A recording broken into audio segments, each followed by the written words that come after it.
Welcome to Anxious Tea Time, the show where we discuss the wonderfully different aspects of mental health. I'm Ellie. And I'm Gulli. And this week we're going to be discussing how to talk to your friends and family about mental health problems. Yeah, and when we say mental health problems, that includes actually sharing a potential diagnosis or a specific big problem that may be going on with your life. But it also includes the minor things that affect you may want to tell the people closest to you. Yeah, because of when you have a disorder, or even if it's just a problem or a symptom, it could be very hard to talk to people about it, especially when it's an adult or it's someone that doesn't completely understand your situation. Like for me, I found it quite difficult to talk to my family about it because of mental illness is quite common in most families anyway. Yeah. It is a genetic thing that can be passed down, but it could also be for other things as well. That when it's not to the extremes, you feel very uncomfortable talking about it, especially when you're having, say, a depressive episode. Trying to explain that to your parent or your friend without them understanding how your brain functions and thinks about things in a specific situation, they just think it's sort of minor. It's like, oh, they're just sad, or this is just something that happens from time to time, or just it's not something I really need to actively participate in to make them feel better. So of course it could be very difficult to talk to your family and friends, but they know you well enough to understand that it isn't just something that they should actively take part in something that you're doing. Yeah, and I think it's very interesting to make it kind of like the distinction between more chronic things that may be going on, or long-term things, and short-term problems that might have a cause. Yeah. So if I tell my friends and family that, oh, I have a lot of exams coming up, so I'm really, really stressed about it, a lot of people can relate to that, or they have a baseline for, oh, you're feeling X because of Y. We want to support you, and oh, because like it with the condition that, oh, it will pass soon or eventually, because eventually you'll be done with your exams, and then you're going to be fine again. And I think most of those can be pretty decent dealing with that. Right? Like, oh, you just had a really rough breakup, or something happened, and like, oh, we want to support you, at least short term, and that's easy to kind of, it's more tangible for most people. But I think what you were like hitting on, well, more actual mental illness, when your brain almost like works differently, you look at the world differently, that can be incredibly difficult to explain to someone who may not have experience with it themselves. Yeah, it's very isolating on yourself, especially if someone else doesn't have the same sort of diagnosis or disability as you, that when you're trying to talk about things, when, for example, the exams, they know what will make you feel better. They could be like, oh, you aced that exam, that's perfectly fine. But when there isn't a cause, they don't really know what to say to make you feel better, because if your brain's overthinking and going through all of these pathways that they couldn't even possibly think of, that they don't know how to fix that problem because they don't even know how you got there in the first place. So you could be feeling really low about yourself for absolutely no reason. And there's nothing that they can say to make you feel better because they don't know how you got there. Yeah. But that all makes you feel like you're in your own box, because if no one understands what you're going through and no one's willing to help you is what you feel, when of course they want to help you, but it's very difficult when they don't know what you're going through exactly. Yeah, and to kind of move on to the tips and I guess insights I tried to gain is that it's almost okay to tell people how to support you. You can almost give people scripts. Yeah. Even for people who completely understand, who are completely safe and like really get it, it is okay to be, oh hi, I'm feeling incredibly anxious or paranoid about this thing that happened. Can I just rant to you, and when I'm done, can you just tell me that, like, oh, that sounds really rough, but it will be okay? Yeah. And they're like, yeah. And then I rant, and they say, oh, that sounds really rough, but I'm sure it will be okay. Even though I literally given them that script, I'm like, yeah, cool. Or the other way is all to be like, oh, hey, like, I'm feeling really confused about this thing going on. Can you just please tell me what you think about this, and you think I'm freaking out or not? Or just like, oh, hey, can I just come over after work and can you just give me a hug, and can we just like watch Netflix or something, and can you just not ask me about this thing? Like, it's because I think that like a lot of the miscommunication that happens is because both sides are like, I don't know how to communicate this, and I don't know how to talk to you or how to support you. Yeah. So I think if you can think for yourself, like, what actually makes you feel better, if you know, because sometimes you don't know, and that's fine. You can almost like just guide people to, hey, can you do X, Y, Z? And if they're able to, sometimes it may not be. It's just easier for everyone in a way. Yeah. It's weird how accurate that is, purely because if I've been in this situation where I've been really upset and someone's just been giving me constructive criticism with what happened, and I've just been like, no, that's not what I want right now. That's not what I need. I appreciate it, but that's not what I need right now. I've had the conversation of just like, sometimes I'm going to want your input and to give me some like ideas of what to do next. Sometimes I'm just going to want you to pat me on the head and just be like, no, it's fine, you're okay, come here and hug me, it's totally okay. And I remember having this conversation like, is that really what you want sometimes? Like, yeah, of course. Sometimes it's just my brain going in overdrive. I understand my brain is going into overdrive. I know all of these things that you're telling me. I'm experienced with this. I know what I'm doing. I just don't want to do that right now. I just want to sit here and sulk about it. It's like, for a little bit, and then I'll be fine. Yeah, I'll get angry at someone, and then they'll talk to me about how this anger is just completely unjustified. I'm like, I know it's unjustified. I want to be angry. Just pat me and just calm me down. I'll be fine. I know I'm being dumb. No, but that's so true, and I think that leads into that, like, some of these conversations you may have ahead of time when you're feeling better. Yeah. And not only because sometimes you might get lost in the moment, whether it's like a panic attack, a meltdown, it can be a paranoid episode, it can be a splitting episode depending on what sort of thing you struggle with. So it can be nice to give a heads up, like, oh, hey, if you ever see me do X, can you make sure to do Y, or maybe not do this thing. And not only is that helpful for all of us, whether no matter what we struggle with or don't struggle with, but especially when it comes to mental health problems that are maybe less known about. Yeah. So heavier, like the depressive episodes, delusional conditions, personality disorders, where what you experience may be very far from what your loved ones can relate to and experience. Yeah. And when it has to do with your safety, it's probably a very good idea. For those who struggle with more episodes of delusion or hallucinations, reality checking can be incredibly important, or it can be incredibly important that friends and family don't play into it. A very common thing I've heard happen is that, like, if I'm experiencing an episode where I'm very paranoid and almost delusional, I can feel myself slipping into the mindset of, I know someone is out there to get me, and I know something is going to come to get me now. And if a person, a really well-meaning person, will try to calm me down by saying, oh, it's fine, we'll lock the door, we have alarms, that can be incredibly destructive. Yeah, because then you're playing into what I'm thinking at the moment. Yeah. Right? Maybe what I need is more for someone to sit next to me to be like, oh, that sounds incredibly scary. And what you're experiencing sounds terrifying. Is there anything I can do to help? Do you want me to help ground you? Yeah. But again, that might work for some people. That may be completely not what you need at all. But then it's probably a good idea to have these conversations ahead of time before you're in the middle of a crowded concert and you're having a panic attack. It's probably good to be good about that as well. It's very important to discuss boundaries when it comes to these things as well, like the sort of rules that you follow yourself. Like, you need to have these conversations with people that, if I'm in this situation, I may, like, at the time not want you to do something, but you may need to do it. So say if you're having a depressive episode, you just want to curl up in bed and do nothing, and you've told someone that, and they're just like, okay, do you want to go out? And you're like, no, because you're not going to want to go out at the time, but it is what you need. Yeah. So you need to let them know when you're not in this state that they may need to push you to do something or push you to talk about it sometimes, and you need to be able to have sort of almost like code words, just to be like, oh no, I'm fine, of course, yeah, I'm good, and they're like, oh, no, I'm coming round, we're coming, let's go and eat some food, it's cool. Because if in these situations you're going to feel really awful that you don't want to bother these people, or no, I'm fine by myself, that you need these people to almost like get in your own personal space and be like, no, I'm taking you, let's go. Yeah, and if you're giving consent to that ahead of time, then it's very fine. And I think another problem you may run into is when it comes to especially like diagnoses, and to talk about your family, what that entails. Some families might be very familiar with these sorts of issues and you can navigate it like pretty okay, while some of us have family members that don't even believe that mental health problems can be a thing,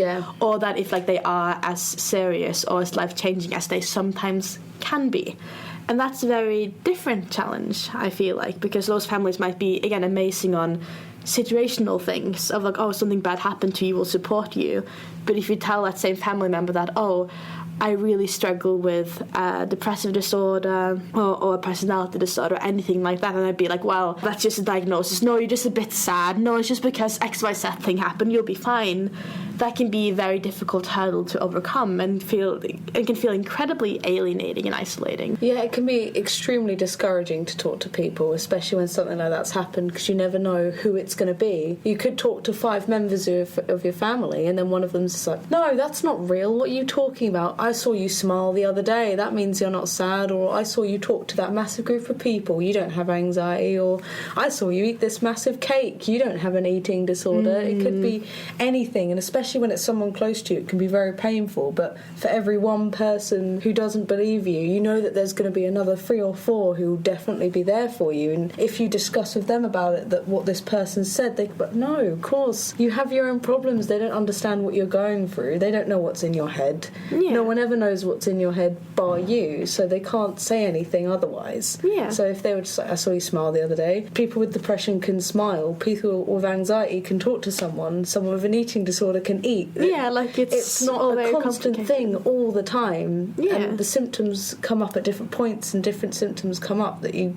shouldn't listen to the people that don't believe you, and it can be very difficult. That happens to everyone. You're not the only one in the world who has that person in your life that's like, no, you're just being silly, because it does happen, and it is very discouraging to talk about. And depending on your relation to that person, like how far you want to try to make someone understand you, and how soon you realize that, like, well, maybe I won't go for this person when it comes to support for this thing then. Yeah. That is fine. That's like a decision you have to make for yourself. But I think that, like, I don't want to vilify people who may not be open to mental health problems or understanding that, because I think that especially when it comes to family, it can be almost like a defense mechanism. Because obviously, like, a lot of us have really good family who cares a lot for us, and then acknowledging that family member, acknowledging that, oh, someone they care about, which is you, is going through something so incredibly painful. It's sometimes better to just almost be in denial about it, to be like, oh no, you're young, you just it's just after the divorce, it's fine, everyone feels like that.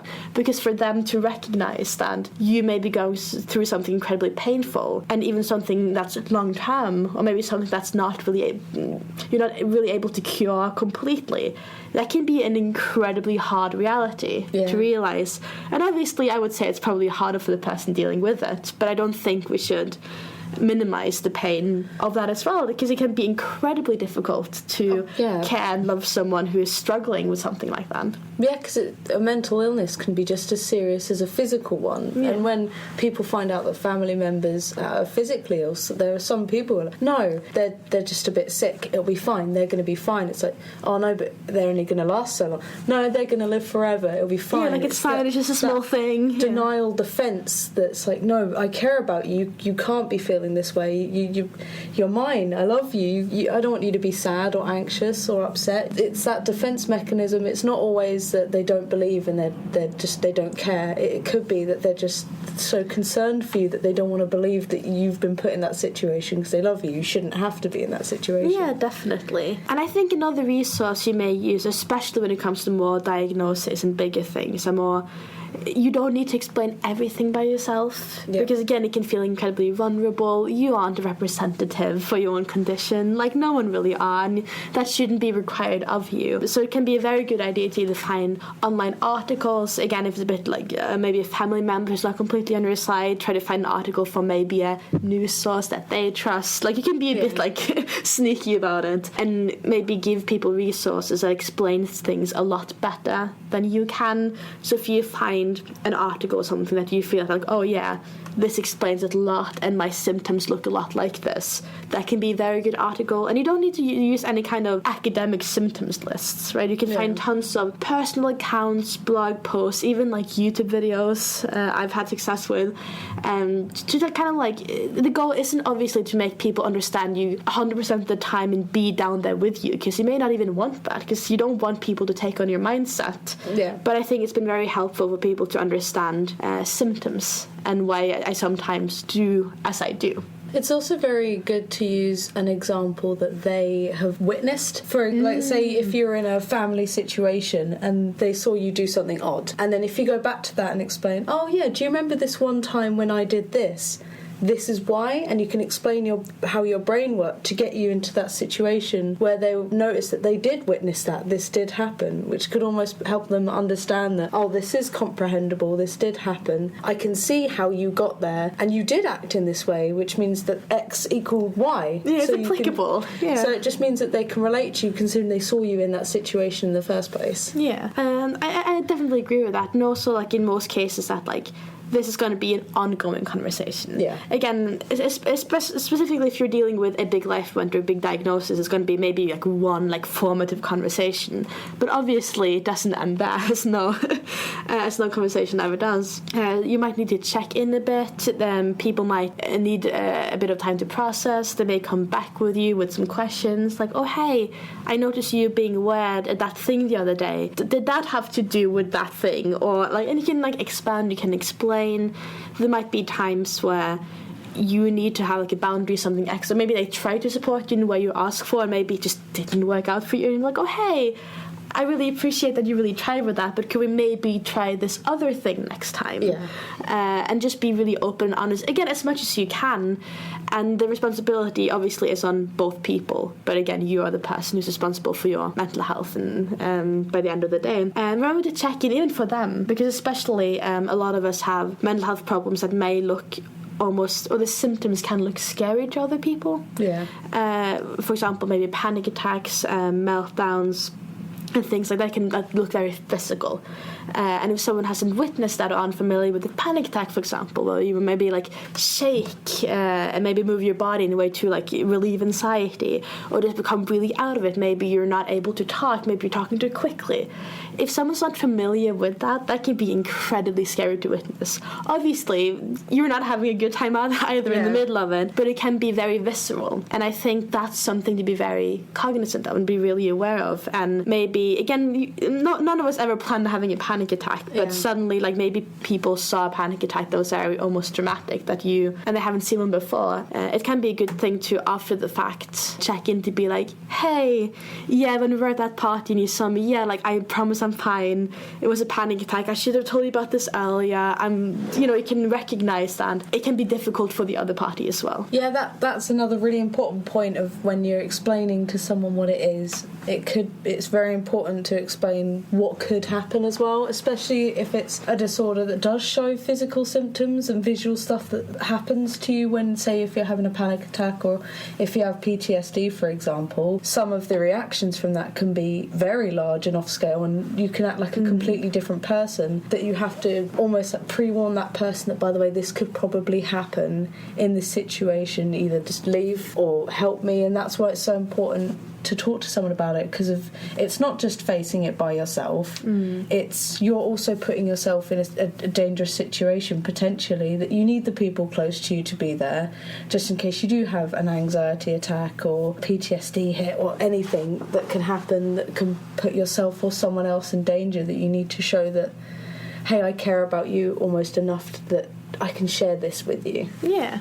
Oh, definitely, because I think, like, if you are a loved one of a person with a mental health problem and they come to you and explain something, that's definitely a sign of trust. Yeah. And I think you can acknowledge and appreciate that to a certain extent. And I also think that the increased mental health awareness we had last year is kind of a double-edged sword in a weird way. Like, obviously it's very good that people know about it. We all have mental health. We all experience different kinds of mental health problems, even conditions. But I think a lot of people now, with the more media attention, especially in depression and anxiety, kind of think that, like, oh, I know all of this. I know what this means. I met one person with anxiety before, so you must be the same. And I think you mentioned PTSD. I think it's a really good example of that, because I think a lot of people are aware of what post-traumatic stress disorder means. Often, like, oh, a lot of people might associate it with often war, and will expect that, like, oh yeah, if you who have been to a war hear a gunshot, that might trigger a flashback. Yeah.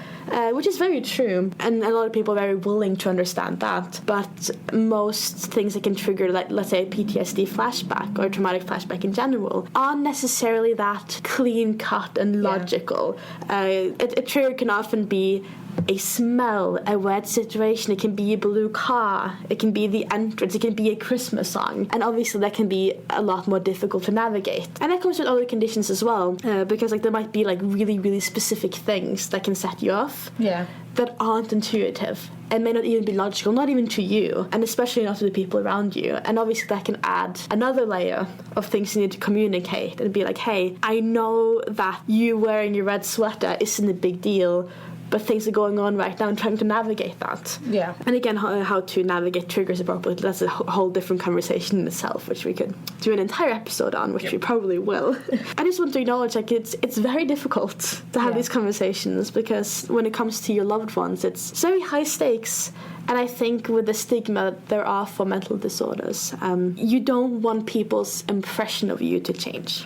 Yeah, that is one of like the worst things that you could possibly think, is if someone will see you in a specific light and you're so worried to tell them something, because of then this is this whole new thing, and it's such a massive part of your life that, oh, this isn't this person who loves playing the drums, this is this person who has this disorder. You feel like if they know that this one thing, it means that their entire opinion of you is going to change. Every time you see them, it's going to be like, so are you sad today? Or are you anxious today? Or feel like they're going to treat you completely differently. And if they are someone who cares about you, that's not going to be it. They're just going to be more concerned, and they're going to want to help you. You should never be scared to ask for help, even if it is a friend, a family, if it's a contact number online, it could be anything. You should never be afraid to talk to anyone about it, because everyone will still see you as the same person. It's just something that comes with you. It's not something that you should fight against. Yeah, definitely. And I also want to highlight that you don't need to share your mental health problems with just anyone, or even the people close to you. Like, no one has the right to know that. Often it's a very good idea to do that, especially with the people you're on good terms with that you know might be receptive to it. And you can always maybe test the waters a bit first, so maybe oh, I saw this article, what do you think, and see what people kind of fall. But I think that's having people's opinion change of you can be especially true when it comes to more stigmatized disorders. A lot of personality disorders are very, very stigmatized. A lot of schizophrenic disorders are incredibly stigmatized, and then that can be very difficult as well. And I think an additional tips for using online resources then is to deliberately tell someone that, hi, if you're going to Google this, can I just give you the articles ahead of time, because there's a lot of misinformation that's not accurate, because that's the unfortunate reality of a lot of mental disorders, and the public perception of them are often incredibly inaccurate. Yeah, and going back to the double-edged sword of media bringing out more research about mental health and being more aware of it, is that because of it's becoming more aware, that there are more diagnoses because there are people coming out with it more, but there's also some people who are going through certain situations that may think they have something that when they don't, but that also brings some stigma to people. So for example, it's very common with teenagers because of they're going through hormonal changes, which means that when you say, oh yeah, I've been diagnosed with depression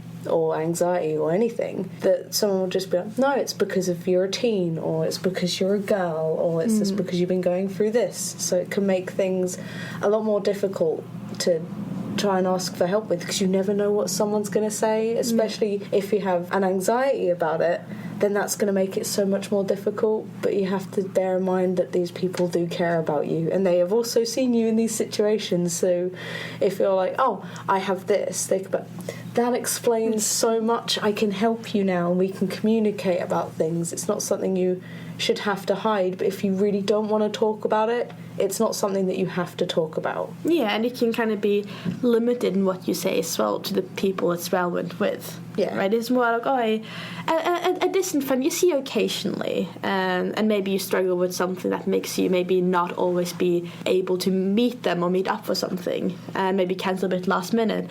It could be a good idea to say it oh, hey, I know I cancelled twice in a row, I'm so sorry about that, I'm trying to be better at that, but just to let you know, I do struggle with something like these things, so sometimes I can be almost a bit flaky, that's not on you, and I'm so sorry, I'm trying to work on it, but just know that this isn't any indication of our friendship. I still really, really want to go have coffee with you. Yeah. And that can be fine. But with maybe something like a partner, for example, you may want to go more deep diving into especially if you're sharing a space with someone. Yeah. That can be can lead to all sorts of complications. And a lot of our mental health problems do directly affect our relationships and how we communicate with people and how open or closed or scared or not scared we are to share some things, which obviously we need to acknowledge. Yeah. When you first get diagnosed with something like this, obviously you don't understand what you're going through just as much as everyone else doesn't. So at the start, if you do want to talk to someone about it, of course it's going to be difficult because not even you know what to do, especially if you're in the early stages and it was found quite early of getting it in the first place, that when you go through these situations that can be quite new to you, when someone asks, what can I do? Not even you know what you need to do, but when you've had it for so many years or so many months, it becomes a lot easier to talk about and a lot easier to deal with, especially if you're communicating with people, because you learn how to communicate with people in such a certain way that they will understand what you're going through and you're able to talk to them easier about it. Yeah, and again, we do want to acknowledge that, like, this is incredibly difficult to do, and it's like an ongoing process, but I think it's also important to acknowledge when people are well-meaning and want to support you, especially family members may often say the wrong things or say things that just aren't helpful to you, aren't accurate to your situation. But I think to a certain extent it's very healthy to acknowledge that, like, oh that didn't really help, but you're trying to show me love and you're trying to support me, and you'll get there in the end. But at the same time, like, sometimes you might try to reach out to someone and they're just not receptive to that, no matter the reason. And at some point it's not just on you to try to communicate this on the other person as well. So if you open up to a friend or a family member and they just don't want to hear it or they don't believe it, you may be patient with them, but it's also okay to acknowledge or recognize that this is probably not the best person to be sharing that with, and obviously that can create some distance, but that's okay as well, that, like, maybe not all the people in your life are up for it or are, like, appropriate people to share this with. Yeah, it can be quite difficult, especially because we were talking about friendships at some point as well, where friendships develop at different rates. You have different friendships with people, so there are going to be some people that you're going to be able to talk about it easy with, and there's going to be some people that aren't quite as receptive to your changes in mood and your feelings than others. So they may unintentionally shut you down when you're trying to open up, but obviously it could be they don't understand or they're not that sort of person. So opening up about these things can be very difficult and it can be very unpredictable, but keeping it to yourself when you want to talk to someone about it can be very dangerous for yourself. Yeah, definitely, and I think it can also be easy to dismiss well-meaning advice and experiences. Let's say if you open up to someone saying that, like, oh, I've had a really hard time with depression, I'm really depressed, I get a lot of anxiety, and that leads to some, like, paranoid thinking, and the person you're talking to is telling you that, oh yeah, when I went through my divorce, I was really sad for a while. You might want to be defensive, which is completely understandable, but you can also, like, maybe appreciate that, like, oh, that person is, in their own way, really trying their best to relate to you. And again, we all try to relate based on our own experiences, so even if you may think that, like, well, that's not the same thing at all, like, this is a long-term thing and you had a divorce, it's like, well, yeah, that's true, and you can acknowledge that, but the person still may have some good things to say and some words of advice to offer to you. Yeah, of course. Just because someone isn't going through the same situation as you, and it's not just as long term, it doesn't mean they don't understand what you're going through and what you're feeling as well. But as a whole, when you're trying to discuss people, communication is key, and you have to make sure that you explain what your boundaries are, what you're going through, and what could possibly happen. Yeah, definitely. And if you have any thoughts about this or any requests for future episodes or any overall feedback, please send it to us at anxious.minds@yahoo.co.uk. This has been Anxious Tea Time with Gulli and Ellie, and we will see you soon.